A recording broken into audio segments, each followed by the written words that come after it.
अस्सलाम वालेकुम दोस्तों, ईवो मीन एवोल्यूशन चैनल पे सुफियान आपको खुशामदीद कहता है। दोस्तों आज जो है मैं हमारी जो है वो गुड लक है कि अदील साहब हमारे साथ हैं और ये पाकिस्तानी के साथ हैं जो कि पिछले 11-12 सालों से जो है वो स्पेन में मुकीम है।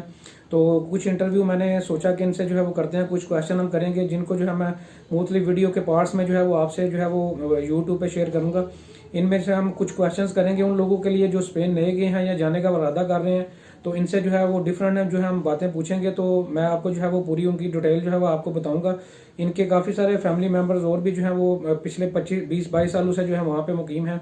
तो इनसे जो है कुछ चीज़ें हम आपसे पूछेंगे जो कि मैं फिर आपसे जो है वो सारी बेसिक जो चीज़ें हैं जो लोग स्पेन में जाने का प्लान कर रहे हैं या जो वहाँ पे मौजूद हैं वो किस तरह की जॉब्स करें, किस तरह जाना आसान है, वो सारे जो है क्वेश्चन हम इनसे करेंगे।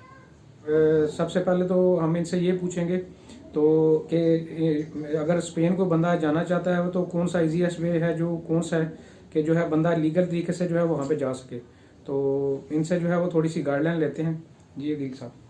जी अस्सलाम वालेकुम। शुक्रिया, आपने इस काबिल समझा कि हमारे से जो वैलिड इंफॉर्मेशन है वो आप लें। वहाँ जाने का ज़्यादा इजी तरीका यही है, आप खुद होके आए, विज़िट करके आए वहाँ पे। जी जी। जो विज़िट वीज़ा है वो सबसे ज़्यादा ईजीएस्ट जो वे है।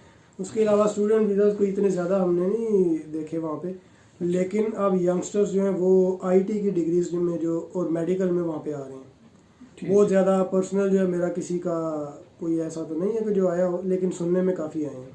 अच्छा। कि स्टूडेंट वीज़ा वहाँ पे लगते हैं, लोग जा रहे हैं। बस लैंग्वेज का ज़रा बैरियर है वहाँ पे, क्योंकि इंग्लिश नहीं है वहाँ पे, स्पेनिश आपको सीखनी पड़ती है। सही है। ये थोड़ी सी डिफ़िकल्टी है वहाँ पे।